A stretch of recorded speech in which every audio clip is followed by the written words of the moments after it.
I have no silver, no diamonds or gold, but I am far richer by the visions I hold. 'Cause I've seen the mountains and I've seen the sea. I've seen all that beauty and lived a life that was free. When the cool autumn moonlight shines down through the trees, no place under heaven would I rather be, where the wild birds are flying and the caribou roam. Many places I've rambled, but this is my home. And when I am weary and it's time to rest, please take this old body to the place I love best, somewhere on that mountain. Turn my face to the sea and let the wind in the treetops sing me to sleep. 'Cause I've seen those mountains, I've been to the sea, and all of that beauty is like heaven to me. Where the wild birds are flying and the caribou roam. Many places I've rambled, but this is my home, where the wild birds are flying and the caribou roam. Many places I've rambled, but this is my home.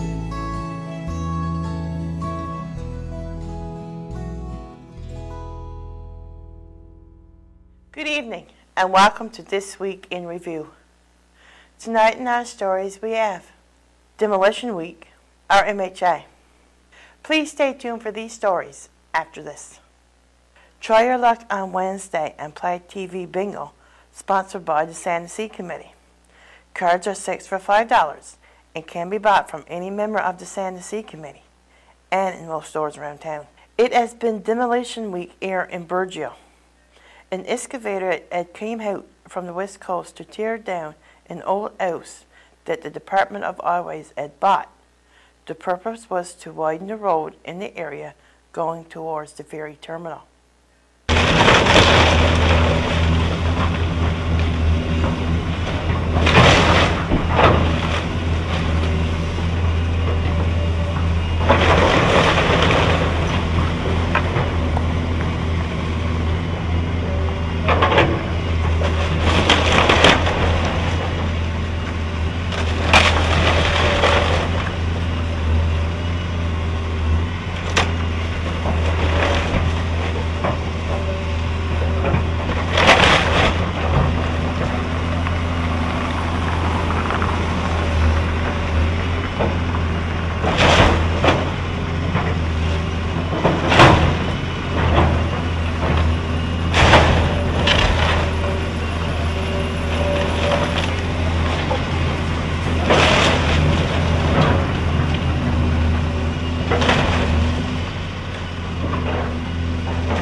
while the excavator was here. It also done work at the Hold Hospital, cleaning up around the area.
After finishing that, the excavator was also ordered to tear down and remove the old lodge building.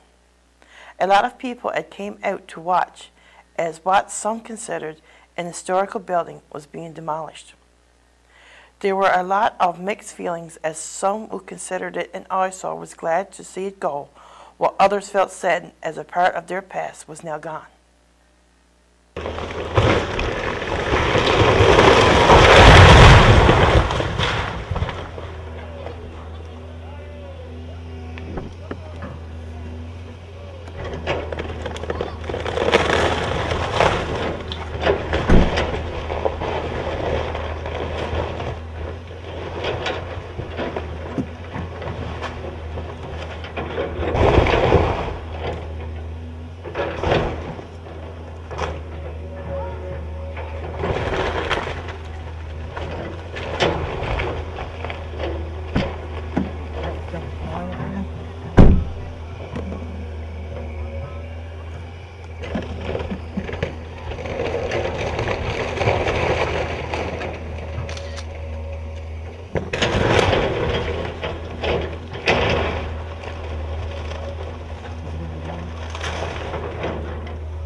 Our MHA Andrew Parsons came by the studio for a chat. In our studios with me tonight, I have our MHA, Mr. Andrew Parsons. Good evening, sir. Great to be here, Maxine. Glad to have you back. So, how was the first time in House Assembly this year? Well, I got to tell you, my first time in was excellent. I loved it. Oh, yeah? I had a good idea of what to expect going in. Obviously, having grown up, my father had been there before. It is a lot going on, but I loved every part of it. I loved the work that went into it. It's there's a lot going on, a lot to learn, whether it be trying to keep up on the issues every day, learning the procedure that goes on in the House. It is something that's been around a long time, so there's a lot of different rules and regulations and how things happen that you're supposed to learn. Yes. Again, first time, I really enjoyed it. I can't say enough about it. It was what I expected, and I had fun every day in there. I can't wait to get back in on Tuesday, actually. Oh, perfect. So, speaking of Tuesday, the budget's coming down on Tuesday. So what do you expect from that? Well, it's really hard to tell what's going to happen on Tuesday. Of course, the province has made no secret. They've been going around preparing people, telling them that, look, we're going to be having some tough times, I guess, in terms of spending. We've got to cut back on our spending. Cut back on the spending that they put where it is.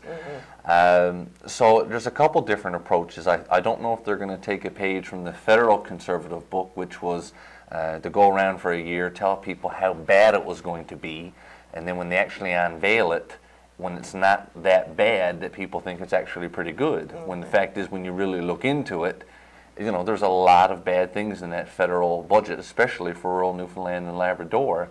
The federal budget itself was not a lot of details, and as you say, the devil's in the details, so we're waiting to see. But there's cuts there to ACOA, to Marine Atlantic, to Canada Food Inspection Agency. So those are areas that affect right here. The provincial budget, again, we know that there's going to be the oil production is going to slow up, which is going to be less revenue. So It's hard to tell what to expect. Again, I don't think it's going to be as good as it has been in previous years. And again, as we all know, they've been completely off the mark. I mean, last year their budget, they were off 1,300% from their budget in the actual surplus that came out. So I don't know if sometimes if they know what they're doing, if they're deliberately telling us it's going to be bad news and letting it be good news so that they look like heroes. I would expect there's going to be cuts to the public sector. They've ballooned that right up, and it's not sustainable now. They have to cut it. My personal feeling is that there's a lot of waste in government that they should be cutting first before they start cutting jobs. There's a lot of inefficiencies in government that they've created that should be cut. When we look at stuff like the Public Tenders Act, which they're supposed to follow, and we've got a big book full of where they didn't follow it. There's money to be saved there that can be saved if they just look at themselves. As far as I'm concerned, if there's a chance or a choice between cutting healthcare and cutting staff up in the Premier's office, was the easy choice for me. I mean, they need to look at areas like healthcare, and there can't be cuts here. We cannot afford to have cuts in healthcare. We cannot afford to have cuts in education. There's lots of areas where they can go and trim down on things that they've already ballooned up. Last year, I mean, the Auditor General came out and came out with a report, and it was just slammed the government for being so secretive. They have a $5 billion infrastructure strategy that they talked about, but when they let the Auditor General look at it, there's nothing there. There's nothing on paper. And what they've essentially said is, well, if you want to see our stuff, you can go to court to get it. Now, that's not how it's supposed to work. They did the right thing a number of years back, brought the Auditor General in, and now it seems they're going back the other way and keeping them out. In fact, that same Auditor General, they just hired for $140,000 a year to come into what is the new Department of Advanced Education and Skills and try to clean it up. They've got a mess made of that. I mean, we've all seen here, JCP projects are a month behind. I think yesterday I'm getting word that they're coming down. Those are a month behind. That looks like the summer ones, which again, they affect all of rural Newfoundland and Labrador, especially tourism. Yes. Are they going to be delayed? They made a mess of it last year, and I've been on the radio, I've been writing letters to try to see if they're going to fix that. So I think with the budget there's going to be cuts. I'm hoping that they'll find those cuts in areas that don't affect us on a day-to-day basis, but I guess it's wait and see, and we'll go from there on Tuesday. Okay, very good. So any big issues in the province now? Number of big issues going on. The first one that's on, everybody's probably sick of hearing about it, which is Muskrat Falls. Again, it's on the news every day. The reason, though, that remains a big issue is that this is right now close to a $7 billion project. That doesn't even count the overruns that they're undoubtedly going to see. I mean, we could have a $10 billion project. That's double, or not double, but is higher than what our deficit currently is. And the problem we have with Muskrat Falls is that it doesn't seem like the government wants to show us everything that's there. It wasn't until the PUB report came out a few weeks ago and showed that, look, we can't make a decision saying whether this is good or bad because you haven't shown us enough info. So now they finally gave us what we've been asking for all along, which is a debate in the House, a special debate. So that was announced a few weeks back, and so there will be a special debate on Muskrat Falls in the House of Assembly probably sometime this summer. They finally gave us what we wanted, which was studies showing, look, what about wind? What about natural gas? Is there some way that we can cover the energy needs talked about for this province, but to make sure that it's the cheapest available option? And if people are out listening to the Minister of Natural Resources, they'll hear him talk about the lowest cost option, right? And the problem is I try to break it down into something I can understand, because this is a complicated matter, and that's half the problem, is that you hear it and you don't know what to think because it's hard to understand. There's so much information. They're saying, what is the lowest cost option, A or B? Is it Muskrat Falls or what they call isolated island, which is just Holyrood? Okay. Right? And the example I would use on that is that's like going to the grocery store and saying you can buy apples or oranges.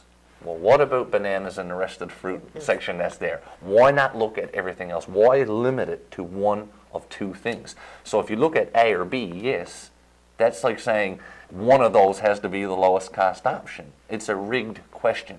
And that's why they were so ticked off when the PUB report came out and didn't back what they were saying. That's why they were so upset about that, because they rigged the rules of the game and they still lost. Right? That's what really went on there.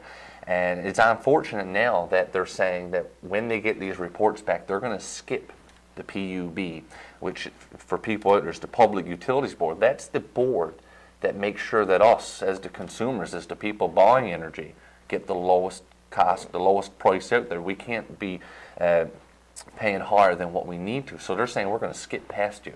And that's scary. Yeah. That's scary. It's already been shown. That's why nobody's buying this lower Churchill power right now, because it's the most expensive energy out there. They can't even sell it anywhere.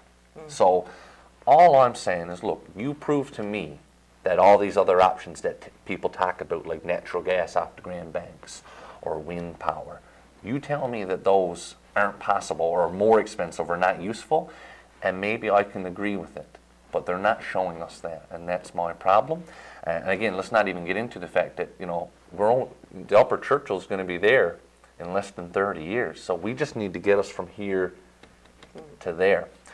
One big option, and again, one big issue, I guess, that's something that's going to be out there. We're going to hear lots more about it. And the reason we need to is because it affects every one of us, and more importantly, it affects our grandchildren. They're the ones that are going to be paying this off in 2067. That's an issue. Another big one, I get a lot of mail on this, a lot of emails, is home care. Home care, okay. Okay, and home care is something that we promised back in the campaign that we would, we would change the policy that's out there, and the PCs promised it, but they haven't lived up to that promise. And the minister came out yesterday and said, "Well, we're looking at it."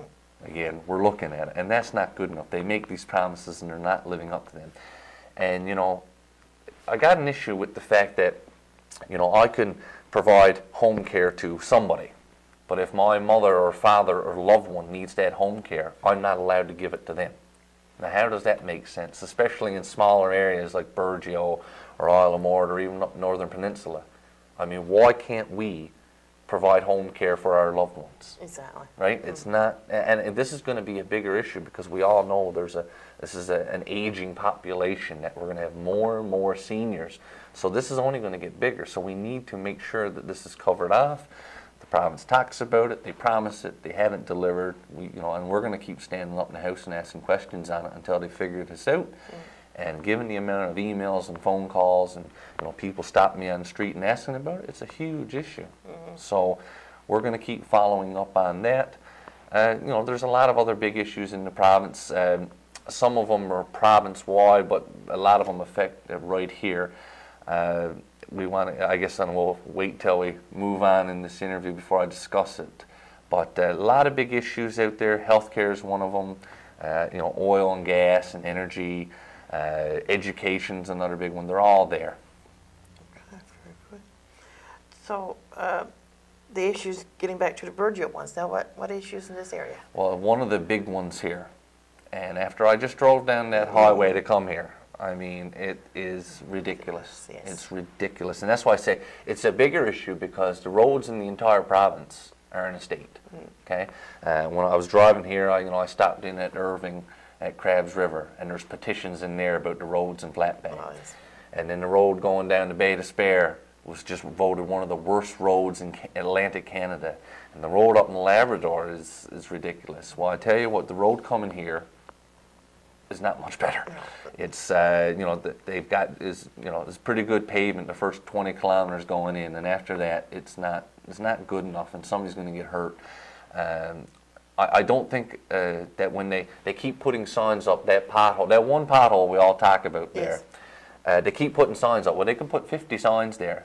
It'd be easier and cheaper if they just fixed the problem. Yes.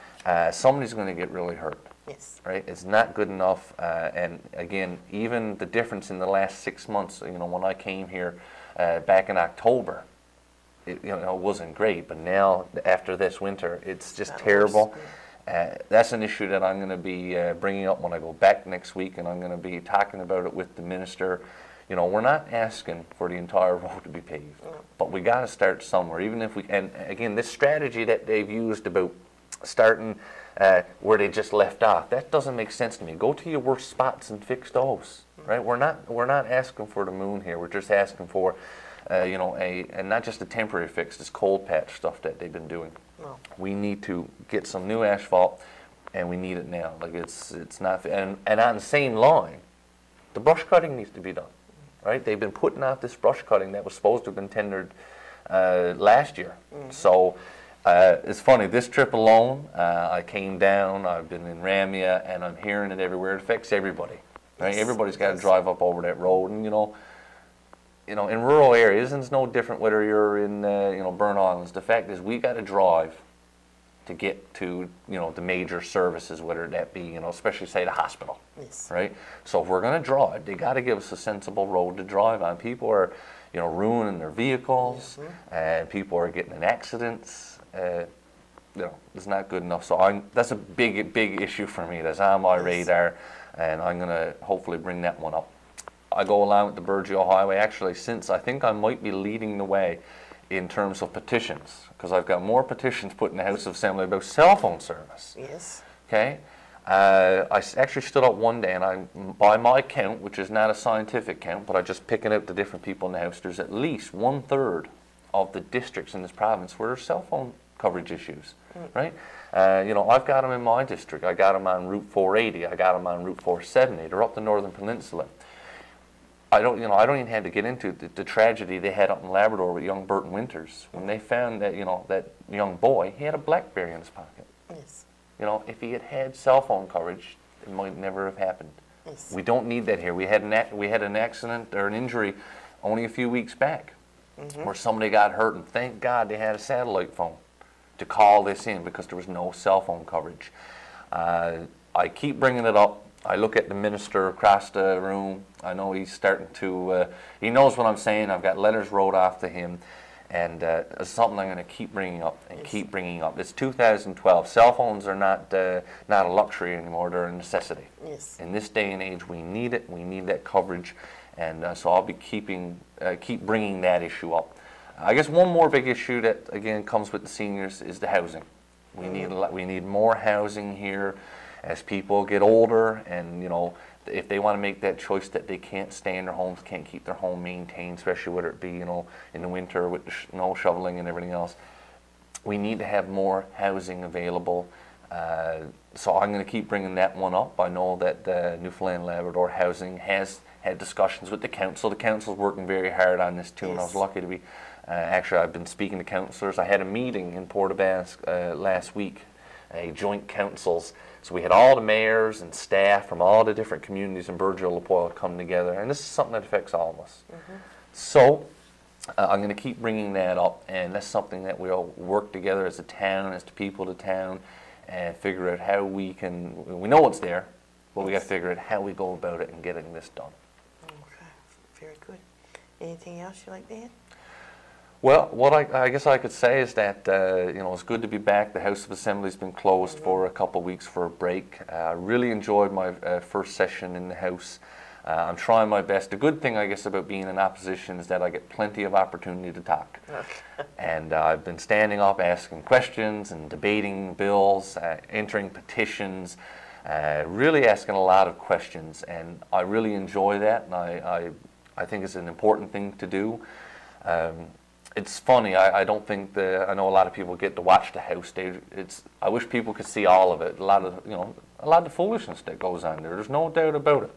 I saw an article in the paper last week where we had a constituent that was in to watch a debate. Oh yeah. And talking about what she saw in there, and it is eye-opening, right? I mean, I've had an opportunity to sit there every day, and you know, we could make things better, but that's up to the government. The government has the majority, and it's up to them how they want to run this House. And sometimes I don't think it's run in the best interests of the province. I have actually introduced a motion to have the House regulator right now. I mean, they didn't open it in the fall, and if the Premier decides she doesn't want to open the next fall, there's no law to stop her. So I'm trying to change that. Now, I guess we'll see if the Premier wants to listen to me or not. I don't think she wants to be in there any more than she has to be.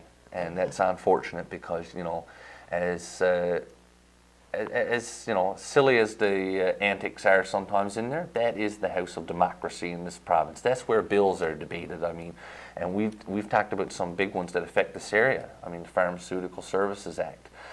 We just talked about the Income Tax Act, and even though that sounds boring, we actually, and this is something that we all agreed on, we modified it so that volunteer firefighters could get their tax credit.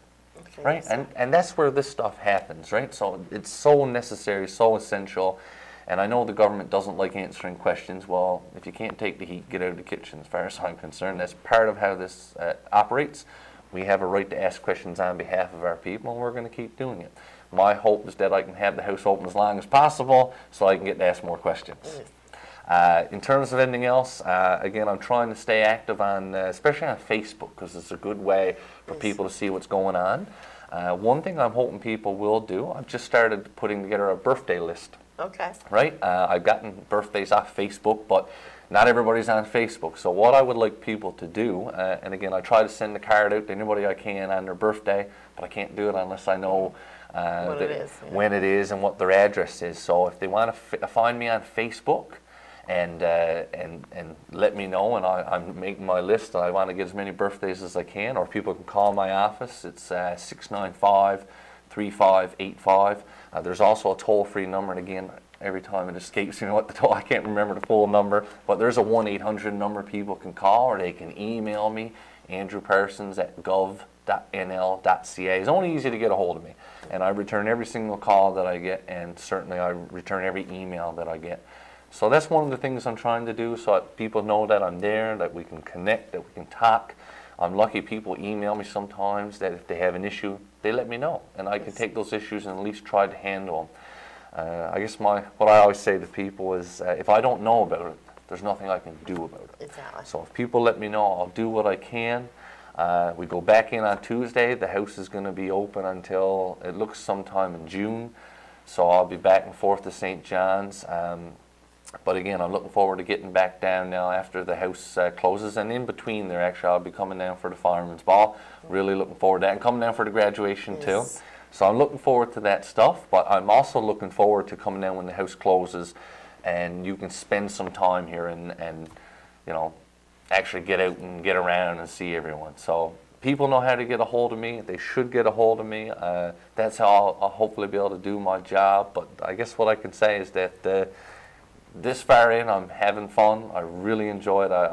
I'm very happy every day that people gave me the opportunity to do this, and I appreciate it. And I guess I'll just go from there. Very good. Well, thank you so much for calling in. It's always nice to have you here. I appreciate the opportunity every time I can have it. This concludes our program for tonight. Thank you for watching. Good night.